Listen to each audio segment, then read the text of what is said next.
रामायण में विभिन्न पात्रों का उल्लेख मिलता है, जिसमें एक शबरी थी। शबरी प्रभु श्री राम की अनन्य भक्त थीं और उसने अपना सारा जीवन राम की भक्ति में समर्पित कर दिया। अपनी कुटिया में बैठी शबरी प्रभु श्री राम के आने का इंतजार करती रहती थीं। और भक्त का संबंध वैसा ही होता है जैसे माता पिता का अपने बच्चों से। जो भी भक्त सच्ची श्रद्धा से भगवान की स्तुति करना है, उस पर उनकी की कृपा अवश्य होती है। उसी तरह शबरी पर भी श्री राम की कृपा हुई और उनसे मिलने पहुंचे। लेकिन क्या आप जानते हैं शबरी जीवन भर श्री राम की प्रतीक्षा क्यों करती रही? आइए जानते हैं श्री राम और शबरी की ये पौराणिक कथा। शबरी भील समाज से थी।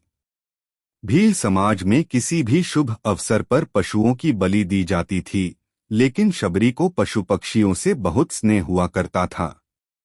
इसलिए पशुओं को बलि से बचाने के लिए शबरी ने विवाह नहीं किया और ऋषि मतंग की शिष्या बन गई और ऋषि मतंग से धर्म और शास्त्रों का ज्ञान प्राप्त किया। श्री राम के आगमन की भविष्यवाणी ऋषि मतंग के आश्रम में आने के बाद शबरी हमेशा प्रभु श्री राम की भक्ति में ही लीन रहती थीं। भगवान के प्रति शबरी का ऐसा भक्तिभाव देखकर ऋषि मतंग ने अपने अंत समय में शबरी को बताया कि श्री राम के दर्शन से ही शबरी को मोक्ष मिलेगा।